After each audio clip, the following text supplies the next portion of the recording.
Have you ever wondered about luck? Is it something you earn through sheer hard work, or is it something else entirely? Something you maybe have to take? Well, today we're diving into a story that asks a pretty dark question. What would you be willing to pay for perfect, unbelievable, never fails luck? Let's meet the man who thinks he's found the answer. No one can beat me today. You know why? Because my name is Lucky. I mean, just listen to that. That's the core belief of the man at the very center of our story. And his confidence? It's not just regular arrogance. Oh, no. It feels more like a fundamental law of the universe that he just happens to carry around with him. All right, so picture this. We're in a huge, magnificent casino. All the lights, all the sounds, but all eyes are fixed on a single poker table. This is where two men, Gaurav and Lucky, are locked in the final hand of a game that is about to change both of their lives, forever. And what exactly is at stake here? A life-altering sum. We're talking 20 lakh. That's enough money to make you or completely break you in a single night. One of these guys is about to lose absolutely everything, while the other's fortune, well, it's about to be sealed. You can practically cut the tension with a knife. On one side, you've got Gaurav. His eyes are just filled with this raw, naked terror. He's sweating, he's panicked, and he finally just forces a showdown because he can't take the pressure 1 second longer. And on the other side, there's Lucky. He's completely calm, unshakable. His belief in his own victory is so absolute, it's frankly terrifying. So Gaurav, with his hands shaking, lays down his cards. 3 kings. A huge wave of relief just washes over him. He actually screams in triumph. "I've won! I've finally beaten you!" And for one brief, fleeting moment, he truly believes the impossible has just happened. But you know where this is going, right? Of course, he didn't win. Lucky reveals his own, better hand without so much as a flicker of surprise. Later, at the bar, a completely broken and defeated Gaurav confronts him. He's desperate. He has to know how this is even possible. He needs to know the secret. And this, right here, is where the story takes a really dark turn. Lucky starts explaining his philosophy, and it's out there. He says that real luck, true luck, has nothing to do with hard work, nothing to do with chance. He claims there are forces out there, beyond science, beyond faith, that you can actually control. Forces that let you bend luck to your will without ever lifting a finger. Gaurav is just completely shattered. He's lost everything he had. He actually offers the winnings back to Lucky, just begging him, "Please just teach me this art. I want to be lucky just like you." He's at rock bottom.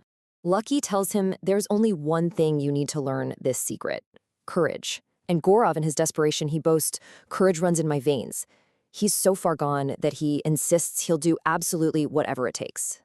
So Gaurav asks the obvious question, do I have to kill someone? And Lucky's response is just chilling. He says, no, you don't have to kill someone. You have to kill what's already dead. And that's it. That's the setup for the ritual, the real price for ultimate luck. Okay, let's just pause here for a second. Put yourself in his shoes. What would you do?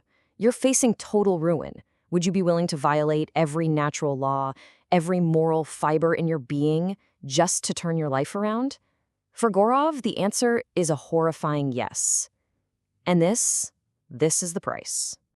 The instructions are so cold, so procedural, it's just awful. Go to the cemetery at midnight, find a grave belonging to a man who is also named Lucky, dig it up, and then take a hammer and a nail and drive it straight into the corpse's head. Lucky even reassures him, saying he's done it himself, and hey, the results speak for themselves. And despite being absolutely terrified, Gaurav actually goes through with it. He gets to the cemetery, he finds the grave, and he starts digging. You can just imagine every shovel of dirt is this massive battle against his own overwhelming fear. And then, at 1:30 in the morning, his shovel hits something hard. He's found it. So the next thing he knows, Gaurav wakes up. But he's in his own bed. And for a second, he's just flooded with relief. He assumes the whole thing was just a horrific nightmare brought on by losing all that money. He couldn't be more wrong. As he's trying to shake off the dream, a voice that isn't his, echoes directly inside his mind. "Hello, Lucky. You did a brave thing."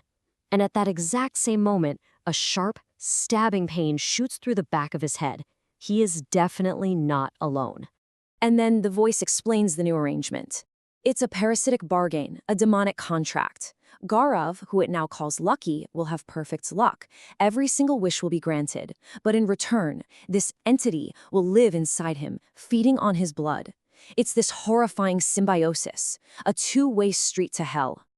So as this horrifying new reality is sinking in, Gaurav remembers the letter. The letter the original Lucky gave him at the cemetery, telling him to read it only when the time was right. Well, I guess the time is right. With his hand shaking, he pulls it from his pocket. The very first line of the letter hits him like a punch to the gut. Thank you, Gaurav, for freeing me from the curse. This was never a secret to be learned. It was a curse. It was a parasite. And the whole point was to pass it from one desperate person to the next. And then comes the final, soul-crushing twist. The letter ends with a chilling warning. Find your own replacement, your own Lucky, before you die. Because if you don't, the entity will never let you go.